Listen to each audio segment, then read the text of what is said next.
ہماری زندگی کا ایک بہت اہم ساتھی ہے جس کو ہم سفر کہا جاتا ہے۔ اسلام بیوی کے بارے میں کیا درس دیتا ہے، اور فیملی ممبر سے اب بھی بہت پیار کر رہے ہوتے ہیں مگر بعض اوقات بیوی کو بڑا ڈیگریڈ کرتے ہیں۔ ہم شاید بھول گئے ہیں کہ ہماری زندگی کا بہت بڑا حصہ جس کے ساتھ گزرا ہے، ہم اس کے ساتھ بعض اوقات زیادتی کرتے ہیں۔ ہم کاروبار میں تکلیف میں ہوں، ہم باہر کسی ٹینشن میں ہوں، کسی بندے سے کسی بات کوئی بری لگ گئی، سارا غصہ آ کر اب بندے نے اپنی زوجہ پہ نکالنا ہے، کیونکہ وہ بیچاری تو کچھ نہیں کہہ سکے گی۔ پہلے کے زمانے جاہلیت میں بھی یہی تھا کہ عورتوں کو پیر کی جوتی سے زیادہ ذلیل سمجھا جاتا تھا، مگر کیا آج بھی کچھ گھرانوں میں ایسا نہیں ہے؟ ہماری زوجہ کہ شاید ہر دعا میں ہم ہوتے ہیں، ہم اپنی بیوی کے لیے کتنی دعا کرتے ہیں، غور کیجیے۔ حالانکہ میں نے دیکھا ہے کہ جن کی شریک حیات دنیا سے جاتی ہے نا، وہ لوگوں کو میں نے ٹوٹتے بھی دیکھا ہے۔ تو ایسا نہ کریں، جس طرح وہ آپ کے لیے محبت کا اظہار، دعاؤں کی آپ کی خدمت گار ہے، آپ بھی اس کے لیے اچھا برتاؤ کریں۔ اور نبی پاک کا کیا انداز تھا، میں تو آج اسلام کی شریعت کی، اللہ کے نبی کی بات کرنے آپ کے سامنے آیا ہوں۔ اللہ کے حبیب علیہ الصلوۃ والسلام سے سوال کیا گیا کہ حضور آپ کو دنیا میں سب سے زیادہ پسند کون ہے؟ اللہ کے حبیب نے فرمایا عائشہ۔ نبی پاک نے اپنی زوجہ کا نام لیا۔ پھر نبی پاک گھر اپنی ازواج کے ساتھ کیا انداز ہوتا تھا، گھر کا سودا سلف لے کے جاتے، کھانے پینے میں ہاتھ بٹاتے، محبت اور پیار کا اظہار فرماتے، سافٹ ماحول تھا گھر کے اندر۔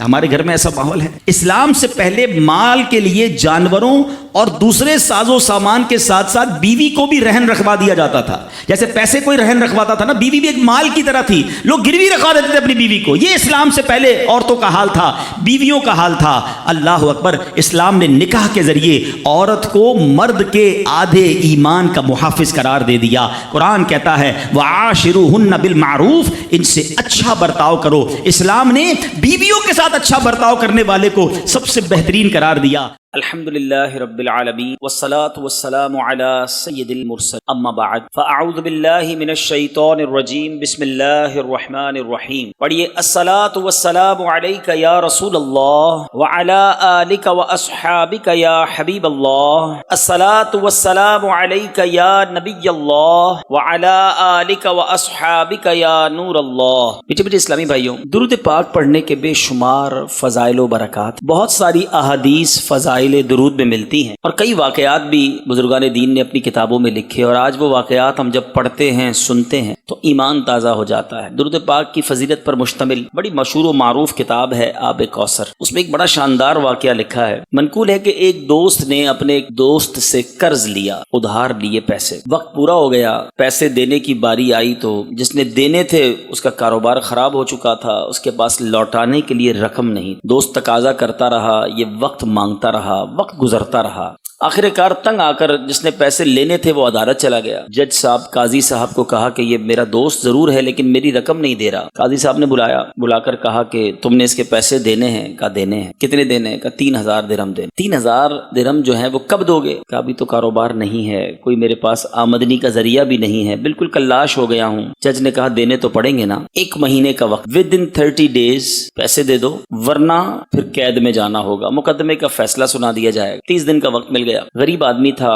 کمائی کا کوئی ذریعہ تھا نہیں، پیسے کدھر سے لوٹاؤں یہ سوچتا ہوا عدالت سے باہر نکلا۔ بزرگان دین فرماتے ہیں کہ ہو سکتا ہے اس شخص نے یہ حدیث سن رکھی ہو کہ نبی پاک علیہ الصلوۃ والسلام فرماتے ہیں جو شخص کسی مشکل میں ہو، پریشانی میں ہو، اس کو چاہیے کہ مجھ پر کثرت سے درود پڑھے کہ درود جو ہے پریشانیوں کو لے جاتا ہے۔ اس عاشق رسول نے روزانہ صبح سے لے کر شام تک درود پڑھنا شروع کر دیے، کہ اور تو کوئی ذریعہ ہے نہیں، درود ہی پڑھتا ہوں۔ 27 دن گزر گئے، روزانہ صبح سے شام تک درود پڑھتا رہا، درود پڑھتا رہا۔ آخری ڈیٹ قریب آ رہی تھی، مگر جب رات آئی خواب میں اسے ایک آواز آئی کہ تم گھبراؤ نہیں، تمہارا قرض ادا کر دیا جائے گا، علی بن عیسیٰ وزیر کے پاس جاؤ۔ صبح اٹھنے کے بعد حیران تھا کہ آواز تو آئی ہے مگر کیسے جاؤں علی بن عیسیٰ کے پاس۔ وہ دن بھی درود پاک پڑھنے میں گزر گیا۔ 29ویں رات آ گئی، رات آنکھیں بند ہوئیں، قسمت جاگ گئی۔ کونین کے والی صلی اللہ تعالی علیہ وسلم کی زیارت ہوئی اور آقا علیہ الصلوۃ والسلام نے فرمایا گھبراؤ نہیں، علی بن عیسیٰ وزیر کے پاس جاؤ، وہ تمہارا قرض ادا کر دے گا، اس کو کہو میرا قرض ادا کر دو۔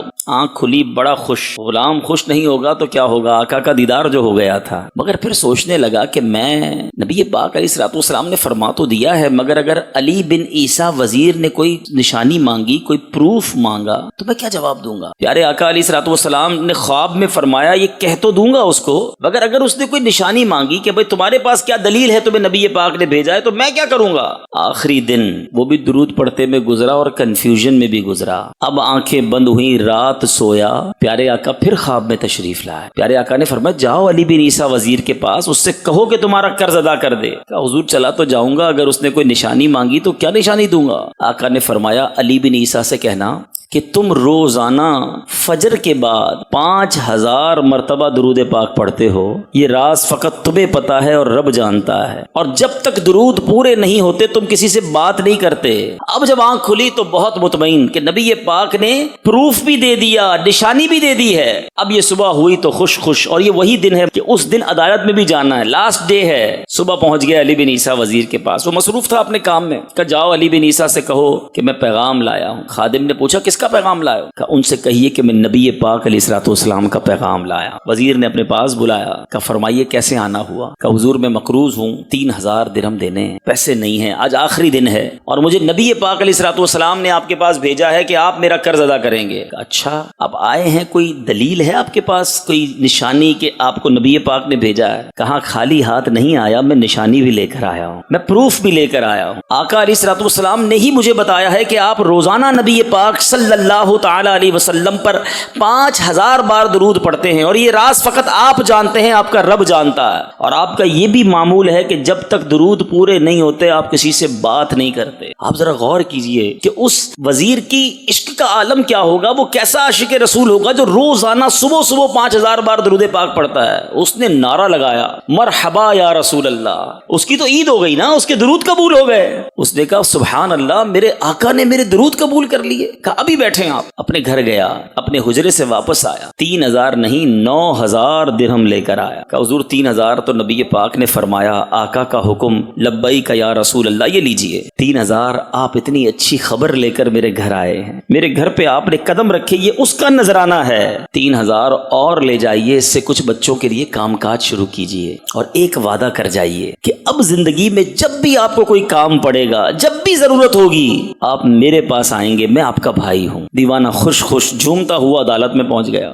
ایوریبڈی اوور دیئر ایکسپیکٹنگ, وہاں ہر بندہ سوچ رہا تھا کہ اس نے آ کر یہی کہنا ہے پیسے نہیں ہیں اور گرفتاری دے دینی ہے, کیونکہ خود ہی بتا کر گیا تھا کاروبار نہیں ہے. تو وہاں لوگ جمع ضرور تھے, مگر ان کو ایکسپیکٹیشن یہی تھی, توقع یہی تھی کہ بندے نے آ کر کہہ دینا ہے پیسے نہیں ہیں. دیوانہ عدالت میں گیا, جاتے ہی جج صاحب کے ہاتھ میں 3000 دینار رکھ دیے اور کہا کہ حضور یہ میرا قرضہ واپس. جج نے کہا پہلے یہ بتاؤ لائے کدھر سے ہو؟ تم تو کہتے تھے کاروبار نہیں ہے, تم کہتے پیسے نہیں ہیں, وقت پر پورے پیسے کیسے آ گئے؟ اللہ اکبر. اس عاشق رسول نے گویا زبان حال سے بتا دیا کہ اتنا دیا سرکار نے مجھ کو, اتنی میری اوقات نہیں, یہ تو کرم ہے ان کا, ورنہ مجھ میں تو ایسی بات نہیں. سارا واقعہ عدالت میں سنا دیا کہ میں نے کچھ نہیں کیا, میں تو درود پڑھتا رہا. آقا خواب میں تشریف لائے, انہوں نے وزیر کا پتہ بتایا, انہوں نے میرا مسئلہ حل کر دیا. اللہ اکبر. غور کیجئے میرے بیچ اسلامی بھائیوں, اس زمانے کے لوگ کتنے پیارے تھے. جج صاحب, قاضی عدالت کا اپنی سیٹ سے کھڑا ہو گیا, کہتا ٹھہرے میں بھی آتا ہوں. اپنے کمرے میں گیا, واپس آیا, اس کے ہاتھ میں بھی 3000 دینار ہیں. کہتا ہے سارا ثواب علی بن عیسیٰ لے جائے گا, میں تمہارا قرضہ ادا کرتا ہوں. اچھا جس نے کیس کیا تھا, جو دوست بھی تھا, وہ بھی تو نبی کا غلام تھا صلی اللہ تعالی علیہ وسلم, وہ بھی دیکھ رہا تھا سارا معاملہ. کہتا ہے رکو کاغذ قلم منگوائیے, میں اس بندے کا قرضہ ہی معاف کر دیتا ہوں, میں بھی تو نبی کا غلام ہوں. اللہ اکبر. اب اس دیوانے نے کیا کیا, وہ 3000 دینار جج کو واپس دیے. جج صاحب قرضہ تو ساڈا معاف ہو گیا, آپ کی رقم واپس لے لیں. وہ جج بھی عاشق رسول تک کہتا ہے جو پیسے آقا کے نام پہ نکالے میں نے واپس نہیں لینے ہیں, یہ بھی تم لے جاؤ. غور کیجیے, ایک رات پہلے جو بندہ 3000 دینار کا مقروض ہے, اب 12000 دینار لے کر گھر کو جا رہا ہے. درود پاک یہ کمال کا وظیفہ ہے. شاعر کہتے ہیں نا, دکھوں نے تم کو جو گھیرا ہو تو درود پڑھو, دکھوں نے تم کو جو گھیرا ہو تو درود پڑھو, جو حاضری کی تمنا ہو تو درود. اگر آپ واقعی پریشان ہیں, کوئی بیمار بیٹھا ہوگا, کوئی قرض دار بیٹھا ہوگا, کوئی روزی روزگار کے مسائل کا شکار ہوگا, کوئی بچوں کی پرابلمز میں شکار ہوگا, ہمارا پرابلم یہ ہے ہمیں سولوشن مل چکا ہے, ہمیں نبی پاک علیہ الصلوۃ والسلام نے بڑا شاندار فارمولہ دے دیا ہے, مگر ہم سب کے پاس جاتے ہیں, سب کو پکارتے ہیں, نہ اللہ کو پکارتے ہیں, نہ اللہ کے حبیب کی بارگاہ میں حاضری دیتے. میرے میٹھے اسلامی بھائیوں, اگر کسی بھی پریشانی میں ہے نا, خوب درود پڑھیں, کثرت سے درود پڑھیں. آپ فیل کریں گے, آپ محسوس کریں گے کہ آپ کی بیماری دور ہو رہی ہے, آپ کی روزی میں برکت ہو رہی ہے, آپ کے مسئلے حل ہو رہے ہیں. درود پاک ماشاءاللہ ایسا شاندار وظیفہ ہے. میٹھے میٹھے اسلامی بھائیوں, نبی پاک صلی اللہ تعالی علیہ وسلم وہ عظیم ہستی ہیں کہ جن کی وجہ سے یہ ساری کائنات بنائی گئی. The reason of all creation, وجہ تخلیق کائنات، یہ زمین، یہ آسمان، یہ سورج، یہ تارے، سب کچھ نبی پاک علیہ الصلوۃ والسلام کی وجہ سے بنا ہے. آپ کونین کے دولہ ہیں، آپ دونوں عالم کے دولہ ہیں، آپ کی وجہ سے یہ ساری برات سجائی گئی ہے. اور یہ میں ایسے نہیں کہہ رہا، حدیث قدسی ہے، رب فرماتا ہے لولا کلما خلقت الدنیا، اے محبوب اگر میں تجھے نہ بناتا تو یہ دنیا بھی نہ بناتا. بریلی کے تاجدار نے ایسے ہی نہیں لکھا کہ وہ جو نہ تھے تو کچھ نہ تھا، وہ جو نہ تھے تو کچھ نہ تھا، وہ جو نہ ہو تو کچھ نہ ہو. جان ہے وہ جہان کی، جان ہے تو جہان ہے. آقا علیہ الصلوۃ والسلام رب کی اس پوری کائنات کی وجہ ہیں. برادر اعلیٰ حضرت مولانا حسن رضا خان صاحب لکھتے ہیں نا، کونین بنائے گئے سرکار کی خاطر، کونین بنائے گئے سرکار کی خاطر، کونین کی خاطر تمہیں سرکار بنایا. اچھا اب غور کرنے والی بات ہے کہ پچھلی قومیں گزری، بہت سارے لوگ، کوئی کس نبی کا امتی تھا، کوئی کسی نبی کا امتی تھا. ہم پر رب نے کتنی بڑی مہربانی کی کہ ہمیں اس نبی علیہ الصلوۃ والسلام کا امتی بنایا جو حبیب اللہ ہیں، جو رب کے حبیب ہیں، جو رحمت للعالمین ہیں، جن کی وجہ سے کائنات بنی ہے. اور اس لیے پتہ ہے ہمارا مرتبہ کیا بن گیا؟ جو پچھلی امتیں ہیں نا، تمام امتوں سے افضل امت اس امت کو قرار دیا گیا کیونکہ نبی پاک کے ہم امتی ہیں. صلاۃ والسلام میں پڑھتے ہیں نا، وہ ہمارے نبی ان کے ہم امتی، امتی تیری قسمت پہ لاکھوں سلام. ہم حضرت عیسیٰ کے امتی بھی بن سکتے تھے، حضرت موسیٰ کے زمانے میں بھی پیدا ہو سکتے تھے، کسی اور نبی کے بھی امتی بن سکتے تھے. کتنا بڑا رب نے انعام کیا. اور اب آؤ بتاؤں فضیلت کیا ملے گی قیامت کے دن؟ جب تک نبی پاک صلی اللہ تعالی علیہ وسلم کی امت جنت میں داخل نہ ہوگی نا، تب تک کسی اور امت کو جنت میں داخلے کی اجازت نہیں ہوگی. سبحان اللہ. اب بڑی نازک سی، باریک سی اور خوبصورت بات بتانی ہے.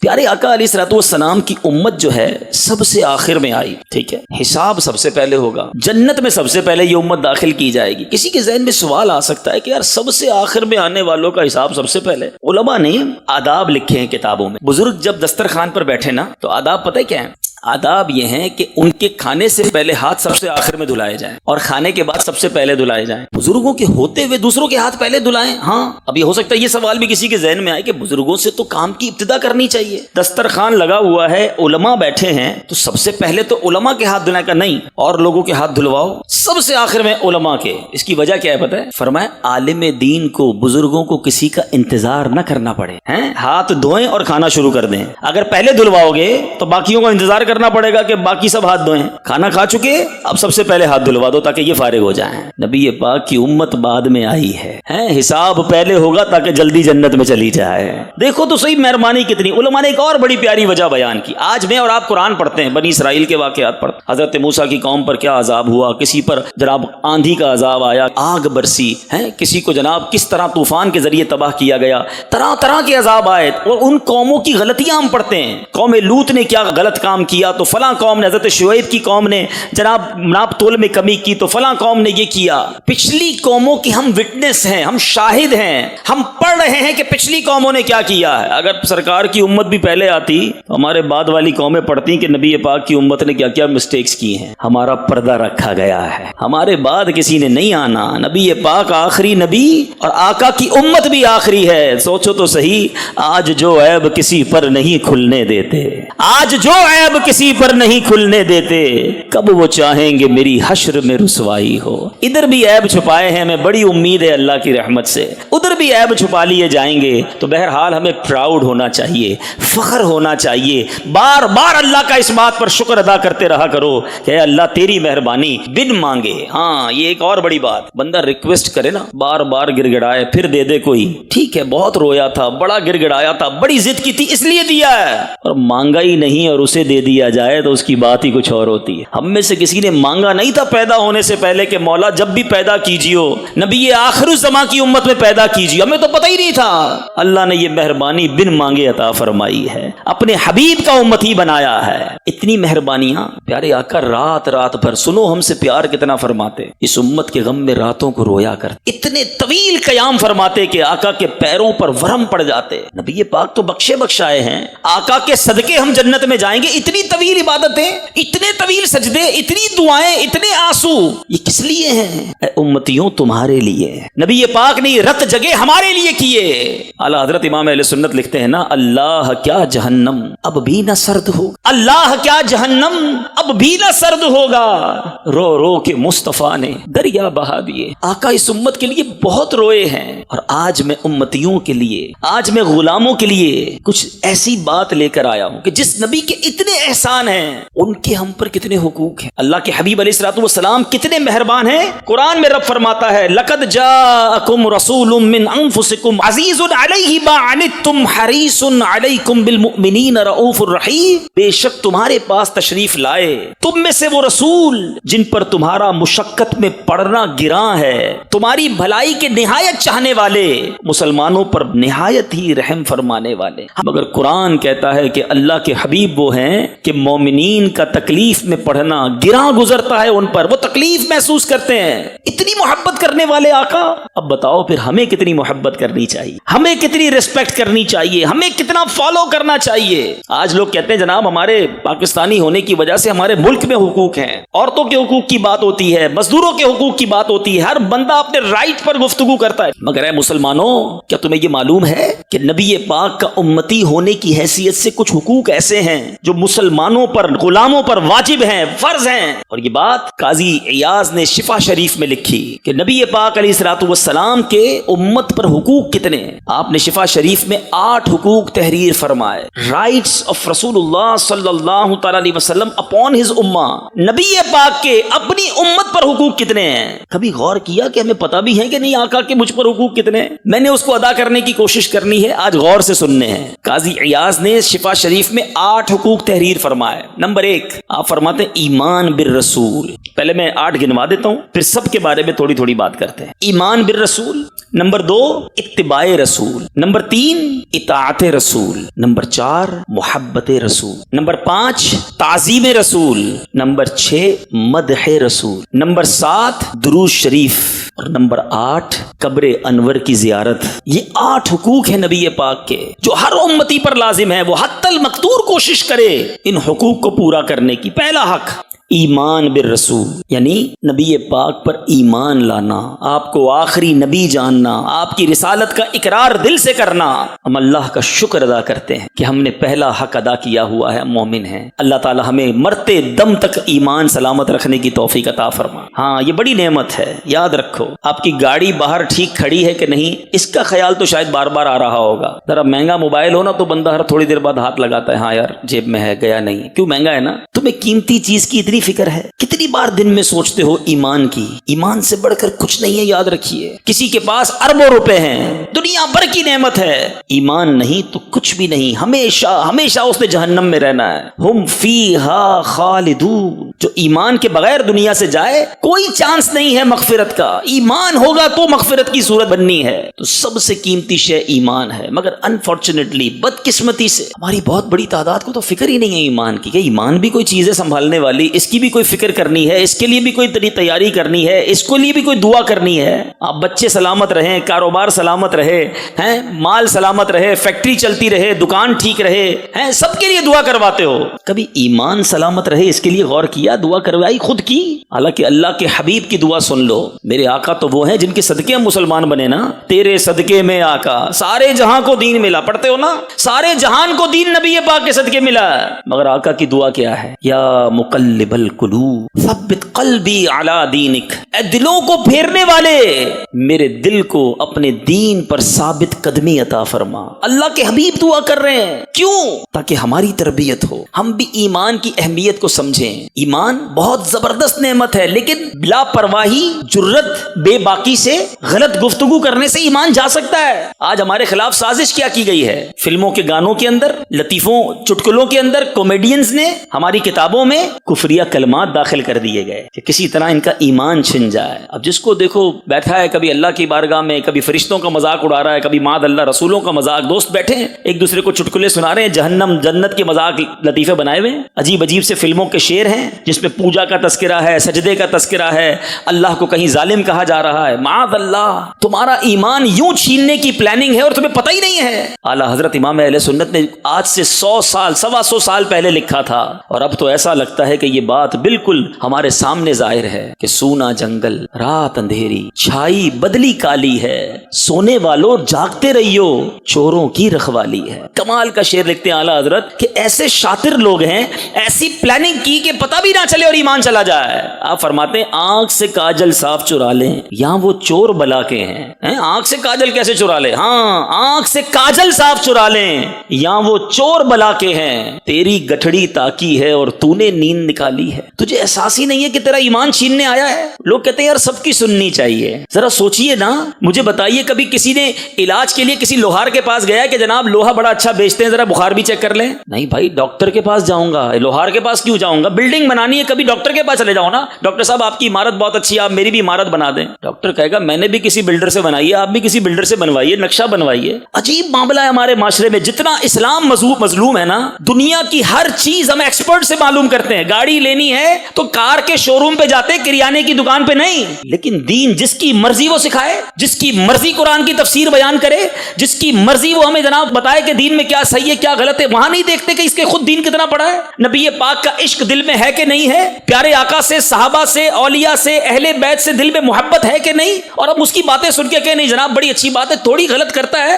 باقی ٹھیک کرتا ہے. نہیں میرے میٹھے اسلامی بھائیو، یہ ایمان کے ڈاکو ہیں. ایمان سے بڑھ کر کچھ نہیں ہے. ایک جملہ نکلنے کی دیر ہے، ایک عقیدہ چینج ہونے کی دیر ہے. اور ایسا نہ ہو کہ یہ جو میں نے سنبھال کے ایمان رکھا تھا یہ مجھ سے کچھ چھین کے لے جائے. اپنے ایمان کی حفاظت کریں، اللہ سے دعا کرتے رہیں، اور اپنی زبان کی بے باکی سے بچیں. جو منہ میں آئے بک بک نہ کیا کریں. پھر ایک اور غلطی جو ہم سے ہوتی ہے بڑی تعداد میں کہ خدا نہ خواستہ کسی کے گھر میں فوتگی ہو جائے، کسی کے گھر میں اللہ نہ کرے کوئی حادثہ ہو جائے، پھر جو اول فول بکا جاتا ہے، اللہ کو میرا ہی گھر ملا تھا، معاذ اللہ، میرا جوان بیٹا اللہ تو نے کیوں لے لیا، تجھے کیا ضرورت تھی؟ کہیں اللہ کو نا انصافی کرنے والا، کہیں رب کو ظالم ثابت کیا جا رہا ہے، پتہ بھی نہیں کہ غم کے اندر کیا کیا بول گئے. نہیں میرے میٹھے اسلامی بھائی، اگر مشکل آئی ہے تو صبر کا دامن نہیں چھوڑنا. بیٹا چلا گیا دنیا سے اور ساتھ ایمان باپ کا چلا گیا تو بڑی مصیبت آ گئی نا. خدا را اس کی باؤنڈریز ہیں، سمجھیے. یہ پہلا حق ہے نبی پاک کا، اور ہماری نجات کا ذریعہ بھی یہی ہے کہ اگر ایمان نہیں تو بنے گا کیا؟ اللہ تعالیٰ میرے اور آپ کے ایمان کو سلامت رکھے. ہم اللہ کرے کہ مرتے دم تک مسلمان رہیں. حدیث پاک ہے انما الاعمال بالخواتیم، اعمال کا دار و بدار خاتموں پر ہے. اگر خاتمہ ہی ٹھیک نہیں ہے، کئی حج کر لیے، کئی عمرے کیے، کئی صدقے دیے، کئی خیراتیں دی، قبر میں گئے تو بے ایمان گئے. ایمان ہی چھن گیا تو کس کام کا؟ اور یہ بات شاید ابھی بھی نہ سمجھ آئے یار یہ ایمان بھی جا سکتا ہے. میں بابا مسلمان، خاندانی مسلمان، میرا ایمان کیسے چلا جا سکتا ہے؟ یہ بہت بڑی بے وقوفی ہے. دا موسٹ پریشیس تھنگ، سب سے قیمتی چیز جو آپ کے پاس ہے وہ آپ کا ایمان. حفاظت کیجیے، بے باکی سے ڈریے، بار بار دعا مانگتے رہیں، کلمہ پڑھتے رہیں، اپنی زبان کو کلمے کا عادی بھی بناؤ. پورے مہینے گزر جاتے ہیں زبان پہ کلمہ نہیں آتا. ایک بزرگ کا میں جملہ بھولتا نہیں، کمال کی بات انہوں نے کی. فرمایا روز اپنی زبان کو کلمے کا عادی بناؤ، کیونکہ ایک دن آئے گا زبان بھاری ہو جائے گی. جب سکرات کا عالم آئے گا نا، لفظ پورے ادا نہیں ہوں گے. جس کی زبان عادی ہوگی وہ مرتے وقت بھی کلمہ پڑ جائے گا. ہماری زبانیں تو گالیاں نکالتی ہیں، ابے تبے، تو تڑاک، تیری یہ تیری وہ، عجیب عجیب منہ سے گندی باتیں کرنے والے. میں ایک آپ کو پریکٹیکل بتاتا ہوں. کبھی آپ گاڑی میں جا رہے ہیں، موٹر سائیکل پہ جا رہے ہیں، وہ بندہ جس کی زبان پر گالیاں ہیں، گندی باتیں ہیں، اس کی موٹر سائیکل اچانک کہیں بریک لگے، ایکسیڈنٹ ہوتے ہوتے بچ جائے، گاڑی رکے، اس کی زبان سے آپ دیکھیں گے فوراً گالی نکلے گی، ابے تیری ایسی وہ عجیب عجیب بات. اور سبحان اللہ، جس کی زبان پر درود ہو، جس کی زبان پر کلمہ ہو، جس کی زبان پر نبی پاک کا ذکر ہو، آپ دیکھ لیجئے گا. میں آپ میں سے بھی کئی ایسے ہوں گے کہ جیسے ہی گاڑی اچانک بریک لگاتی ہے تو فوراً یا اللہ زبان سے نکلتا ہے، یا رسول اللہ زبان سے نکلتا ہے، یا غوث پاک زبان سے نکلتا ہے. کیوں نکلا؟ کیونکہ جب دھکا لگتا ہے نا، جو اندر ہوتا ہے وہ باہر آ جاتا ہے. اب آپ کی مرضی اندر کیا بھرنا ہے. کہیں ایسا نہ ہو کہ مرتے وقت بھی زبان پر گالیاں آ جائیں، مرتے وقت بھی اللہ کی نافرمانی والی باتیں. ایسا ہوا ہے کہ جب بندہ ایکسیڈنٹ ہوا منہ سے گالیاں نکال رہا تھا کیونکہ ہوش نہیں تھا. اب وہی نکل رہا ہے جو اندر جمع کیا ہوا ہے. اچھا بھر لو، آقا کا ذکر، نبی کی محبت. ہم کیسے زندگی میں زبان سے بری باتیں کریں بھائی؟ آقا کے غلام ہیں جن کی زبان سے پھول جھڑا کرتے تھے، وہ دہن جس کی ہر بات وحی خدا، چشم چشمہ علم و حکمت پہ لاکھوں سلام، وہ زبان جس کو سب کن کی کنجی کہیں، اس کی نافذ حکومت پہ لاکھوں سلام۔ ایسے نبی کے غلام ہو کر زبان اول فول بکے، یہ گندی باتیں ہی ایمان کی بربادی کا سبب بنتی ہیں۔ نہ نکالو اپنی زبان سے گندی بات۔ بہرحال پہلا حق کیا تھا؟ ایمان بالرسول۔ دوسرا حق سبحان اللہ اتباع سنت رسول، یہ نبی پاک کا حق ہے کہ ہم ان کی سنت پر عمل کریں، ان کی سنت کو فالو کریں۔ اور قرآن میں رب فرماتا ہے، ہم میں سے سبھی چاہتے ہیں نا اللہ سے محبت کریں، اللہ ہم سے محبت کرے، اللہ کے پسندیدہ بن جائیں۔ تو چلو قرآن سے پوچھتے ہیں اللہ سے محبت، اللہ سے نزدیکی، اللہ کا قرب کیسے ملے گا؟ رب کا کلام فرما رہا ہے کل ان کنتم تحبون اللہ، فرمایا اے رسول فرما دیجئے اگر تم لوگ اللہ سے محبت کرتے ہو، اللہ سے محبت کی بات کرنی ہے نا، چلو اللہ کے کلام سے ہی سیکھتے ہیں۔ کل ان کنتم تحبون اللہ، اے رسول لوگوں سے کہہ دیجئے اگر تم اللہ سے محبت کرتے ہو فاتبعونی، آقا فرماتے ہیں تو میری اتباع کرو۔ محبت اللہ سے کرنی ہے اور اتباع رسول کی کرنی ہے۔ آگے اس کا رزلٹ کیا ملے گا؟ قرآن کہتا ہے یحببکم اللہ ویغفر لکم ذنوبکم واللہ غفور الرحیم۔ قرآن کہتا ہے جب نبی کی اطاعت کرو گے تو ملنا کیا ہے؟ اللہ تم کو اپنا محبوب بنا لے گا۔ ایک یہ ہے کہ میں اللہ سے محبت کروں، تو کرتے ہی ہیں سارے۔ اللہ محبوب کیسے بنائے گا؟ اللہ محبوب جب بنائے گا جب نبی کی اطاعت کرو گے۔ میں آج قرآن کی اور حدیث کی بات کرنے آیا ہوں۔ قرآن میں رب فرماتا ہے اگر اللہ سے محبت کرتے ہو تو محبوب کی اطاعت کرو، اطاعت کرو گے، اتباع کرو گے، فالو کرو گے۔ تو یہ نہیں فرمایا کہ ٹھیک ہے تمہاری محبت پوری ہو گئی، تم محبت کرنا چاہتے تھے نا، اوکے محبت کرنی پوری نہیں، اللہ تمہیں اپنا محبوب بنائے گا۔ اور پھر کیا فرمایا؟ فرمایا تمہارے گناہوں کو بخش دے گا، اور اللہ بہت زیادہ بخشنے والا اور رحم فرمانے والا۔ مگر آج ہم سنت رسول سے کتنا دور ہیں۔ یہ آیات صحابہ نے بھی سنی تھی، صحابہ کرام نے سنت پر کیسے عمل کیا، صحابہ کرام نے تو ان سنتوں پر بھی عمل کیا جس کا حکم بھی نہیں دیا۔ اللہ اکبر، حضرت صدیق اکبر عاشق اکبر ہے نا، ساری زندگی نبی کی سنت کے مطابق گزاری، آخری وقت آ گیا، اپنی بیٹی بی بی عائشہ صدیقہ رضی اللہ تعالیٰ عنہ سے کہتے ہیں، فرماتے ہیں کہ بیٹا یہ بتاؤ کہ نبی پاک کی وفات کس دن ہوئی تھی اور آقا کے کفن میں کتنے کپڑے تھے؟ صدیق اکبر کی یہ بھی تمنا تھی کہ کاش جو دن نبی پاک نے دنیا سے پردہ فرمایا میرا انتقال بھی اسی دن ہو جائے، جیسا کفن تھا ویسا کفن مجھے مل جائے۔ ارے یہ تو کسی کے اختیار میں نہیں ہے کہ انتقال بھی اسی دن ہو، مگر تمنا یہ تھی کہ ایچ اینڈ ایوری تھنگ، تمام چیزیں رسول پاک کے طریقے کے مطابق ہوں۔ عثمان غنی رضی اللہ تعالیٰ نے ایک بار وضو کر کے مسکرائے، کسی نے کہا حضرت وضو تو ٹھیک ہے، وضو کے بعد مسکرانا کیسا؟ کوئی تو ریزن ہوگا، کوئی بات بھی نہیں ہوئی مسکرانے والی۔ کہتے مجھے اور کچھ نہیں پتا، میں ایک بار نبی پاک کے ساتھ یہیں آیا تھا، آقا نے وضو کیا اور میرے آقا مسکرائے تھے، یہ نہ پوچھو میں کیا کر رہا ہوں، کسی کی ادا کو ادا کر رہا ہوں۔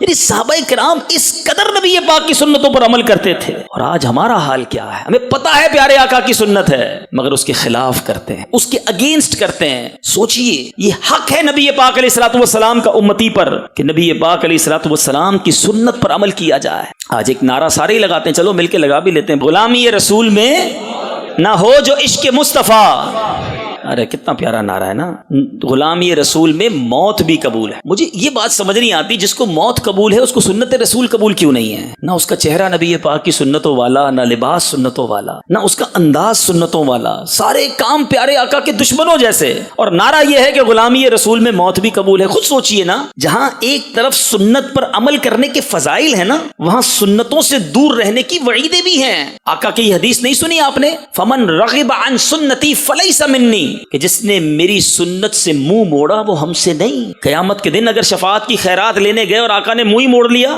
کہ جاؤ تم ہم میں سے نہیں ہو، تمہارا تو کھانا پینا چلنا پھرنا لباس چہرہ کاروبار ہر چیز سنت کے خلاف تھا، پھر کدھر جائیں گے؟ تو خدا را نبی پاک کے طریقے پر عمل کیا جائے۔ میں 2-3 باتیں اس بارے میں کرنا چاہتا ہوں۔ آج بڑی بدقسمتی یہ ہے، میرے بڑے ینگسٹرز بیٹھے ہیں، ادھر بھی بیٹھے ہیں، مجھے ہو سکتا ہے لائیو سوشل میڈیا پہ سن رہے ہوں، بعد میں چینل پر دیکھیں۔ آج بڑی تعداد میں مسلمان نوجوانوں کی ایسی ہے، پہلے یہ بیرون ملک میں ہوتا تھا، ماشاءاللہ رکن شورا رفیع بھائی بیٹھے ہیں، ان کا بھی کئی ملکوں میں سفر ہوا۔ ہم جب ابراڈ جاتے ہیں، بیرون ملک جاتے ہیں، ادھر یہ ہوتا تھا ایک بڑا ینگسٹر نوجوان ماڈرن آیا سامنے، اب ہم کنفیوز ہو جاتے تھے، یار سلام کریں نہ کریں، پتہ نہیں مسلمان ہے کہ نہیں ہے، کوئی چیز مسلمانوں والی ہے ہی نہیں، اوپر سے لے کے نیچے تک بالکل ہی جناب انگریزی لگ رہا ہے۔ اور پھر اچانک وہ کہے جناب السلام علیکم، اچھا ہم کہتے وعلیکم السلام، میرا نام محمد خالد ہے، نام بتائے تو پتہ چلا کہ ہاں یار یہ تو مسلمان ہے، لیکن افسوس دل میں ہوتا تھا کہ یار ہم سلام کرنے میں کیوں رک گئے، کیونکہ کوئی انداز نہیں بتا رہا اس کا یہ نبی پاک کا امتی ہے۔ میں جتنے مجھے یہاں سن رہے ہیں، میں ایک آپ سے گزارش کروں گا، ایک سوال چھوڑی جا رہا ہوں، گھر جائیے گا اکیلے میں، آئینے کے سامنے کھڑے ہو جائیے اور اپنے آپ سے پوچھیے گا کہ مجھے کوئی دیکھے تو اس کو پتہ چل جائے گا میں کس کا امتی ہوں، یا مجھے بتانا پڑے گا گا, انٹروڈیوس کرانا پڑے گا کہ نہیں جناب میں مسلمان ہوں, پتہ نہیں چلے گا. اگر آپ ایسے ہیں کہ آپ کو دیکھ کر کوئی پہچان نہیں سکتا کہ آپ کس کے غلام ہیں, تو بتاؤ قیامت کے دن نبی پاک کی شفاعت کس منہ سے حاصل کرو گے؟ ہونا کیا چاہیے تھا کہ فنا اتنا تو ہو جاؤں میں تیری ذات عالی میں, جو مجھ کو دیکھ لے اس کو تیرا دیدار ہو جائے. مجھے دیکھ کر پتا چل جائے کہ یہ نبی پاک کا غلام جا رہا ہے, بتانا نہ پڑے میں مسلمان ہوں, مجھے دیکھ کر پتا چل جائے کہ یار یہ بولتا ہے تو اس کی زبان سے کتنے پیارے, کبھی سبحان اللہ نکلتا ہے, کبھی ماشاء اللہ نکلتا ہے, ملتا تو سلام کرتا ہے, ہیلو ہائے گڈ مارننگ, ابے تبے تو تڑاک, پتہ ہی نہیں چلتا یہ مسلمان کی گفتگو ہے. گالیاں. اچھا یہاں ایک بات اور, ایک تو آپ نے اپنے آپ کو دیکھنا ہے, دوسری بات جو اور زیادہ ڈیپ میں نے کرنی ہے اور اب وہ اپنے اسلامی بھائیوں سے کرنی ہے, یقیناً یہ نبی پاک کی سنت ہے کہ ہم سر پر امامہ سجائیں, یہ آقا کی سنت ہے کہ ہم چہرے پہ داڑھی سجائیں, نہ سجانے والا گناہگار ہے. یقیناً یہ نبی پاک کی سنت ہے کہ ہم سنتوں والا لباس پہنیں, ہم سیدھے ہاتھ سے کھانا کھائیں, ہم بیٹھ کر کھائیں, ہم سیدھے ہاتھ سے پانی پئیں, ہم سلام کریں, بریلینٹ, یہ سب چیزیں اوکے, مگر یہی سنتیں صرف نہیں ہیں, یہ بھی یاد رکھیں. سچ بولنا بھی میرے آقا کی سنت ہے, کسی کو دھوکہ نہ دینا بھی میرے آقا کی سنت ہے, کاروبار صحیح طریقے سے کرنا بھی میرے آقا کی سنت ہے, اپنے ماں باپ کا ادب کرنا نبی پاک کی تعلیمات ہے, اپنی فیملی, اپنی بیوی, اپنے بچوں کے ساتھ نرمی کا برتاؤ کرنا نبی پاک کی سنت ہے, پڑوسیوں کے ساتھ اچھا برتاؤ کرنا میرے آقا کی سنت ہے, اپنے ملازمین کی خیر خواہی کرنا, عاجزی اور انکساری اختیار کرنا نبی پاک کی سنت ہے. کیا صرف امامہ پہن کر داڑھی رکھ کر ہم سمجھے ہم سنتوں کے پیکر بن گئے؟ یاد رکھیے گا وہ شخص جو داڑھی رکھ کر جھوٹ بولتا ہے وہ لوگوں کو دین سے دور کرتا ہے, کہ دیکھو یار داڑھی والا ہو کر جھوٹ بول رہا ہے, امامہ سر پہ سجایا ہے, کاروبار میں دیکھو غلط بیانی کرتا ہے, وقت پر پیسے نہیں دیتا, گھر والے الگ پریشان, پڑوسی الگ پریشان. خدا را یاد رکھو میرے آقا کی اور بھی سنتیں ہیں, ضرور سراپا سنتوں والا ہو, مگر آؤ میں بھی نیت کروں اور آپ بھی نیت کریں کہ اب سے ہمارا کردار بھی سنتوں والا ہوگا, ہمارا کاروبار بھی سنتوں والا ہوگا. خالی سراپا سنتوں والا, اس کی وجہ سے لوگ دین سے دور ہو رہے ہیں کہ جناب یہ دیکھو نیک نظر آنے والا آدمی کاروبار کیسا کر رہا ہے, اس کے اخلاق کیسے ہیں, اس کو کوئی بات بری لگے تو جھاڑتا کیسے ہے. نبی یہ پاک کا یہ انداز نہیں ہے. میں اپنوں سے بات کر رہا ہوں, اس بار اندر کی صفائی کرنی ہے. آج ہم نے حق پڑھا ہے کہ نبی پاک کا یہ حق ہے ہم سب پر کہ ہم آقا کی سنتوں پر عمل کریں, مگر ساری سنتوں پر عمل کریں. صرف سیدھے ہاتھ سے کھا لینا سنت ضرور ہے, مگر سود کا کھانا تو حرام ہے نا. کسی سے چھین کر کھایا اور سیدھے ہاتھ سے کھا لیا, سنت کے مطابق بیٹھ کر کسی کا مال دبا کر کھا لیا, اس کی اجازت نہیں. خدا را سمجھیے اس بات کو, حقوق العباد یہ بڑا اہم معاملہ ہے. جب تک بندہ راضی نہیں ہے اللہ بھی راضی نہیں ہوگا. آؤ میرے میٹھے اسلامی بھائیوں, یہ ہے دعوت اسلامی جو ہمیں باہر سے بھی سنتوں کا پیکر دیکھنا چاہتی ہے, اندر سے بھی سنتوں کا پیکر دیکھنا چاہتی ہے. اور یہ حق ہے نبی پاک علیہ الصلوۃ والسلام کا کہ ہم آقا کی سنتوں پر صحیح طریقے سے عمل کریں. آج دل جلتا ہے, لوگ مسلمانوں کے بارے میں جب بات کرتے ہیں, مذہبی لوگوں کے بارے میں جب بات کرتے ہیں, دل اندر سے جلتا ہے کہ یار آقا کی سنت چہرے پر ہے اور یہ کام کرتے ہو. ہاں میں نبی کی سنت ضرور سجاؤں گا, مگر میرے کوئی قریب کافر آئے گا تو کلمہ پڑھ کے مسلمان ہو جائے گا. جب وہ ہمارے اخلاق دیکھے گا, میرے آقا نرم تھے, میرے آقا شفیق, مہربان, سچ بولنے والے, وعدے پورے کرنے والے, اپنے آپ کو تکلیف میں ڈال کے دوسروں کو راحت پہنچانے والے. اور ہم کہتے ہیں دوسروں کا بیڑا غرق ہوتا ہو تو ہو جائے, میرا کام سیدھا ہونا چاہیے. یہ اسلام نہیں ہے. وہ سنتیں اپناؤ کہ تمہیں دیکھ کر غیر مسلم مسلمان ہو جائیں. آج مسلمان ہم سے پریشان ہیں, آج ہمارے دوست ہم سے پریشان ہیں. نہ کریں ایسا. آج سارے میرے بھائی نیت کریں. میں دوبارہ کہتا ہوں امامہ ضرور پہننا ہے. کوئی یہ نہ سمجھے کہ میں امامہ, داڑھی اور لباس کے معاذ اللہ خلاف بات, یہ پہلے ضروری ہے. داڑھی نہیں تو واجب ہے تو گناہگار ہو جائیں گے, مگر ساتھ ساتھ اندر بھی صاف کرنا ہے. میں بھی دعا کرتا ہوں, آپ بھی دعا کریں, اللہ ہمیں حقیقی نبی پاک کا سنتوں کا عامل بنا دے. ہمارا چہرہ بھی سنتوں والا ہو, ہمارا لباس بھی سنتوں والا ہو, ہماری گفتگو بھی سنتوں والی ہو, ہمارا دل بھی اجیالا ہو, ہم تکبر سے پاک ہوں, ہم نرم ہوں, ہم شفیق ہوں, ہم لوگوں کے خیر خواہ ہوں, ہمارے ماں باپ ہم سے راضی رہیں, ہمارے بھائی بہن ہمیں دعائیں دیں, ہمارے پڑوسی کا حق کتنا ہے پتہ ہے آپ کو؟ ایک بار نبی پاک علیہ الصلوۃ والسلام سے عرض کیا گیا کہ حضور ایک عورت ہے, بڑی نمازیں پڑھتی ہے, بڑی صدقہ کرتی ہے, روزے رکھتی ہے. حضور اس کے پڑوسی اس سے بڑے پریشان ہیں. آقا نے فرمایا وہ جہنمی ہے. روزے, نمازیں, صدقے, پڑوسی پریشان. پھر فرمایا حضور ایک عورت ہے ایکسٹرا روزے نہیں رکھتی, نفلی روزے نہیں رکھتی, وہ زیادہ صدقہ خیرات نہیں کرتی, مگر پڑوسی بڑے خوش ہیں. آقا نے فرمایا وہ جنتی ہے. ہم نے تو سوچا ہی نہیں پڑوس میں رہتا کون ہے, پتہ بھی نہیں ہوگا کئیوں کو نام. پڑوسی کا تو بچہ بچہ ہم سے پریشان ہے، گاڑی کبھی اس کے گھر کے آگے پارک کر دیں گے، کچرا کبھی اس کے گھر کے آگے ڈال دیں گے، ہمارے گھر کا شور بیچارے کو رات سونے نہ دے، اور شکایت کرنے آئے تو ہم لڑنے کے لیے تیار ہو جائیں گے۔ یہ اسلام نہیں ہے۔ ہمارے اسلاف وہ تھے جن کے غیر مسلم پڑوسی ان کے اخلاق کی وجہ سے مسلمان ہو جاتے تھے، مگر آج ہمارے پڑوسیوں کا کیا حال ہم نے کر رکھا۔ اللہ کرے کہ دل میں اتر جائے میری بات۔ تیسرا حق نبی پاک علیہ الصلوۃ والسلام کا اطاعت رسول، ایک ہے اتباع اور ایک ہے اطاعت۔ جو فرما دیا، جو آرڈر دے دیا، پورا ہونا چاہیے، عمل ہونا چاہیے۔ کہ سرکار کا حکم نہیں مانیں گے تو پھر کس کا حکم مانیں گے، پھر کس کو فالو کریں گے؟ اور یہ بات قرآن سمجھا رہا ہے کہ نبی کا حکم پتہ ہے کیا ہے؟ قرآن کہتے ہیں اطیعوا اللہ و اطیعوا الرسول۔ اللہ نے جدھر اپنی اطاعت کی بات کی نا، ادھر نبی پاک کی اطاعت کی ساتھ بات کی کہ اللہ کا حکم مانو اور حکم مانو رسول کا۔ ایک اور جگہ اللہ فرماتا ہے من یطیع الرسول فقد اطاع اللہ۔ کتنی واضح بات ہو گئی نا۔ قرآن کہتا ہے جس نے رسول کا حکم مانا بے شک اس نے اللہ کا حکم مانا۔ اعلیٰ حضرت امام اہل سنت کمال کی شخصیت ہے، وہ ایسے ہی نہیں لکھتے، وہ کہتے بخدا خدا کا یہی ہے در۔ کنفیوز ہوتے ہوں گے کچھ لوگ اس شعر میں کہ اللہ کا در اور رسول کا در۔ قرآن سنا رہا ہوں، اللہ نے کیا فرمایا؟ فرمایا من یطیع الرسول فقط اطاع اللہ، کہ جس نے اللہ کے حبیب کی اطاعت کی اس نے اللہ کی اطاعت کی، اللہ کی بات مانی۔ اعلیٰ حضرت لکھتے ہیں بخدا خدا کا یہی ہے در، نہیں اور کوئی مفر مکر، جو وہاں سے ہو یہیں آ کے ہو، جو یہاں نہیں وہ وہاں نہیں۔ تو اللہ کے حبیب کی اطاعت کرنی ہے۔ اور صحابہ نے کیسی اطاعت کی؟ ایک شخص پیارے آقا کی بارگاہ میں آیا، نبی پاک علیہ الصلوۃ والسلام سے ملنے آیا، اس نے ہاتھ میں سونے کی انگوٹھی پہنی تھی۔ ہو سکتا ہے ادھر بھی میرے کسی بھائی کے ہاتھ میں کوئی انگوٹھی ہوگی، کوئی چھلا ہوگا، کوئی بریسلیٹ پہن کے گھوم رہا ہوتا ہے، کوئی زنجیریں ڈالی ہوئی ہوتی ہیں۔ ابھی تو سمجھ نہیں آ رہی نوجوانوں کو کرنا کیا ہے۔ ہم فیشن چلا ہوا ہے، جو فیشن والے کو کروانا ہے تم سے کروائی جا رہا ہے اور تم بھی کیے جا رہے ہو۔ کمال ہے۔ سنو، نبی پاک کی بارگاہ میں ایک شخص آیا، ہاتھ میں انگوٹھی سونے کی۔ آقا علیہ الصلوۃ والسلام نے فرمایا تم میں سے کوئی چاہتا ہے کہ آگ کے انگارے کو اپنے ہاتھ میں ڈالے؟ تو نبی پاک علیہ الصلوۃ والسلام تو تشریف لے گئے، تو اس شخص نے کیا کیا؟ اس شخص نے اپنی انگوٹھی اٹھا کر زمین پر پھینک دی کہ آقا ناراض، یہ انگوٹھی میرے کس کام کی؟ جب آقا تشریف لے گئے تو کسی نے کہا اٹھا تو لو، اس کو بیچ کے کچھ اور کر لینا۔ کہ نہیں، جو چیز آقا کو پسند نہیں ہے مجھے نہیں چاہیے، پھینک دی انگوٹھی۔ یہ جذبہ تھا صحابہ کرام کا۔ اور آج ہم وہ سارے کام کر رہے ہیں جس کے بارے میں نبی پاک نے منع فرمایا۔ آقا نے نہیں فرمایا جو دھوکہ دے وہ ہم میں سے نہیں۔ آج کس معاملے میں دھوکہ دیا جا رہا ہے؟ اتنے دھوکے کے واقعات سنتے ہیں، کھانے میں ملاوٹ، میڈیسن میں ملاوٹ، کس چیز میں ملاوٹ نہیں کرتا، اس کو مرنا نہیں جو ملاوٹ کر کے مال بیچتا ہے۔ نہ جانے لکڑی کا برادہ کھلا دیتے ہیں، پتہ نہیں کیا کیا اسکینڈل پکڑے جاتے ہیں۔ گوشت کی جگہ کس کا گوشت کھلا رہے ہیں، سموسوں کے اندر پتہ نہیں قیمہ کون سا ڈال رہے ہیں، دوائیوں کے اندر کون سے کیمیکل ڈال رہے ہیں، سن سکوں کی خاطر۔ مجھے کسی نے بتایا پچھلے دنوں ایک اسکینڈل پکڑا گیا کہ بلڈ دیا جاتا ہے جو مریض کو، بلڈ تو بالکل آخری وقت میں مشکل حالت میں دیا جاتا ہے نا، اس خون میں بھی ملاوٹ کرتے ہیں۔ اللہ اکبر، اللہ کیا کرو گے ان پیسوں کا؟ تھوڑے پیسوں کی خاطر دھوکا۔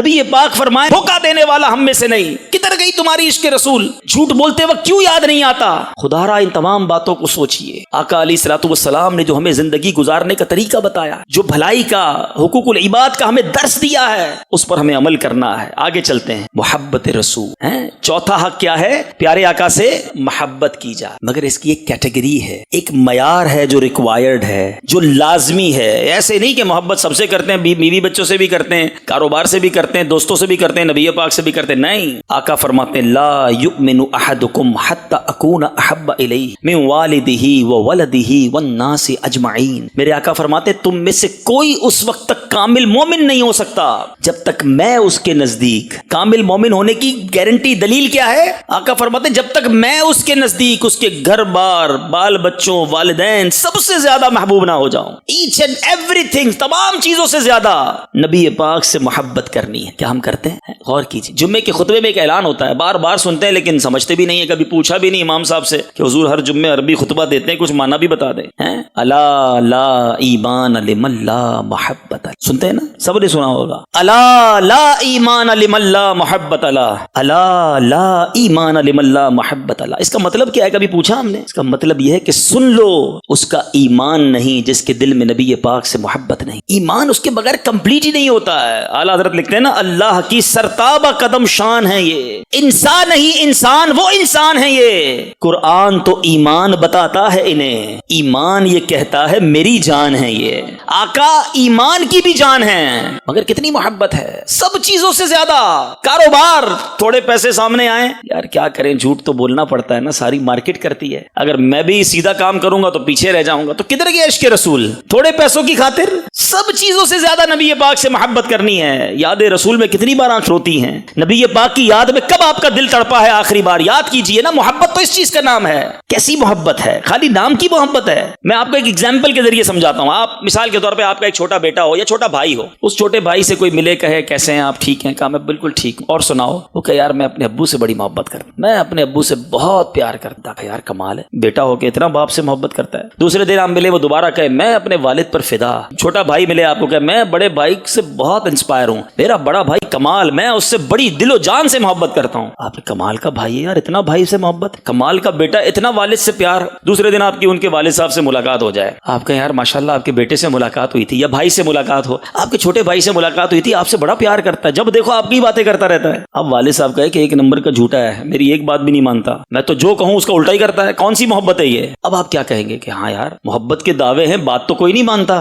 ہے. بڑا بھائی کہے یہ نکما میری کوئی بات نہیں مانتا، روز کہتا ہوں اس کا الٹا ہی کر کے آ جاتا ہے. کون سی محبت ہے؟ اب آپ بتائیں کہ کیا محبت بغیر اطاعت کے کمپلیٹ ہوتی ہے؟ صرف کہتا رہوں میں ابو کا بڑا پیار کرنے والا، ابو کی ایک بات نہ مانوں، بھائی کی ایک بات نہ مانوں. دنیا میں لوگ کہتے جھوٹا ہے. اب ہم سارے جتنے بیٹھے نا، سب کا دعویٰ ہے میں نبی پاک سے بڑی محبت کرتا ہوں. ہم سب کا یہ دعویٰ بار بار کرتے رہتے ہیں، غلامی رسول میں موت بھی قبول ہے، آقا پر جان قربان، صدقے یا رسول اللہ. بہت اچھی بات ہے، مگر آپ سے پوچھنا چاہتا ہوں کہ جو بار بار محبت کا دعویٰ کرتا ہے، نبی پاک کی کہی ہوئی باتوں پر عمل کرتا ہے؟ یاد رکھو قیامت کے دن ملاقات ہونی ہے، انشاءاللہ ہونی ہے، ضرور ہونی ہے. لیکن اس ملاقات کی تیاری ہے کہ نہیں؟ کہ کہیں آقا علیہ الصلوۃ والسلام کا دیدار ہو اور نبی پاک فرمائے خالی نعرے لگاتا تھا، ایک بات تو میری مانی نہیں ہے. قرۃ عینی فی الصلاۃ، آقا فرماتے نماز میں میری آنکھوں کی ٹھنڈک ہے، اور نعرے لگانے والے کی نماز جا رہی ہے. سوچئے نا، ہم لنگر کھانے والے نیازی ضرور ہیں، مگر اس نیازی سے پہلے ہم نمازی ہیں. آقا سب سے زیادہ نماز کی تاکید فرماتے رہے، اور ہم نماز چھوڑ دیں، فجر چلی جاتی ہے. کئی لوگ ملتے کہتے ہیں بس جناب وہ 4 نمازیں تو ہو جاتی ہیں، فجر میں آنکھ نہیں کھلتی. میں ان سے پوچھتا ہوں جن کی فجر میں آنکھ نہیں کھلتی، کبھی آپ نے ایسا تو نہیں کہا کہ صبح 6 بجے ٹرین تھی، آنکھ نہیں کھلی، ٹرین چلی گئی؟ کبھی ایسا ہوا آپ کا؟ 4 بجے اسٹیشن چلے جاتے ہیں یار، پھر بعد میں کہیں نیند نہ آ جائے.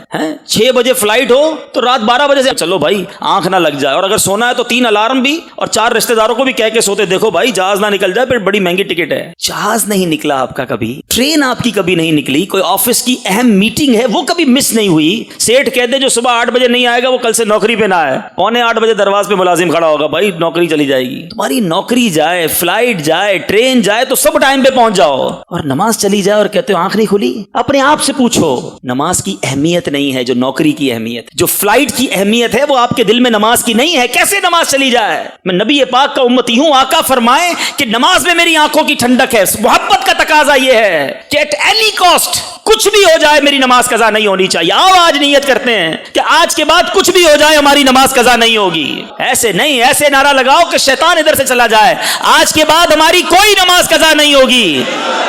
پھر دیکھیں میلاد بناؤ نا نمازی بن کر، میلاد مناؤ اپنا آپ سجا کر، دیکھو کیسی برکتیں ملتی ہیں. میرے پاس وقت تھوڑا ہے ورنہ میں ہر حق پر زیادہ بات کرتا.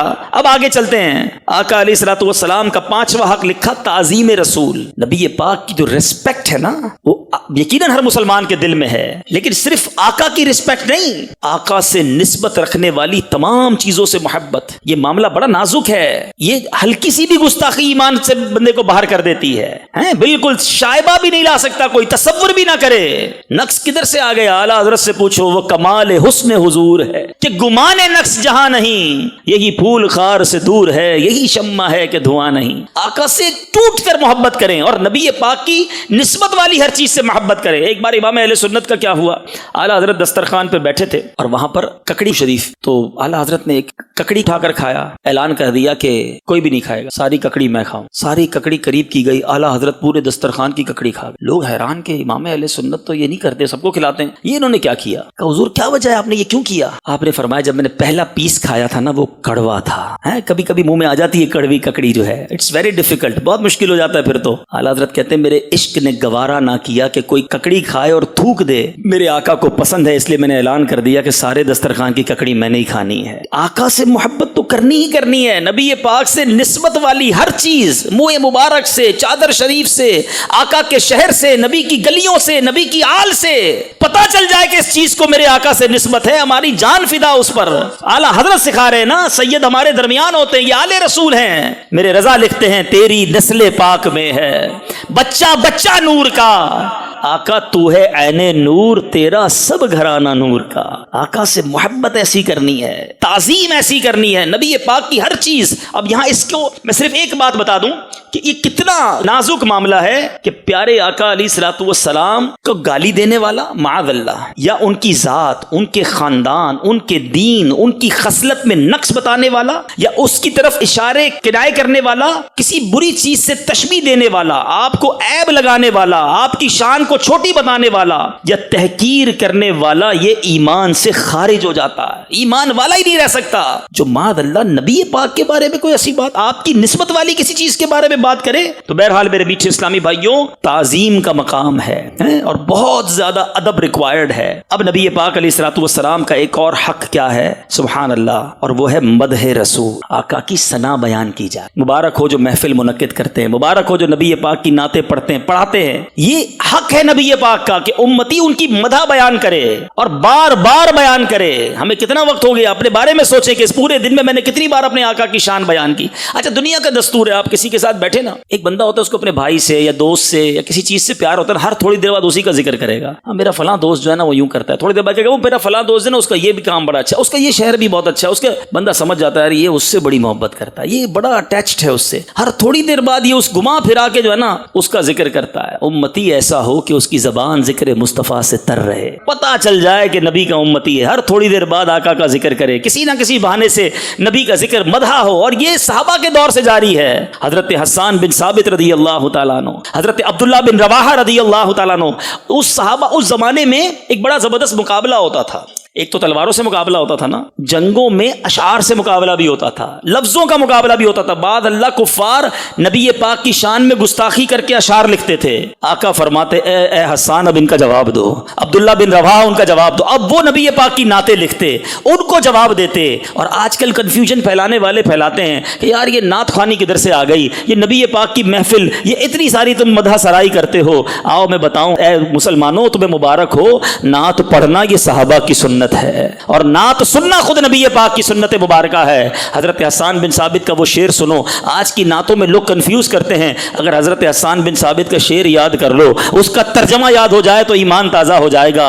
آپ لکھتے ہیں وَأَحْسَنُ مِنْكَ لَمْ تَرَ قَطُّ عَيْنِي وَأَجْمَلُ مِنْكَ لَمْ تَلِدِ النِّسَاءُ خُلِقْتَ مُبَرَّأً مِنْ كُلِّ عَيْبٍ كَأَنَّكَ قَدْ خُلِقْتَ كَمَا تَشَاءُ. کہتے ہیں آقا وَأَحْسَنُ مِنْكَ لَمْ تَرَ قَطُّ عَيْنِي, آقا آپ جیسا حسین کسی آنکھ نے دیکھا ہی نہیں ہے. وَأَجْمَلُ مِنْكَ لَمْ تَلِدِ النِّسَاءُ, آقا آپ جیسا جمیل کسی ماں نے جنا ہی نہیں ہے. حضرت حسان بن ثابت یہ کہیں, اور آج اردو میں ہم کہیں کہ جیسے میرے سرکار ہیں ایسا نہیں کوئی. ہم تو حضرت حسان بن ثابت کی شرح بیان کر رہے ہیں.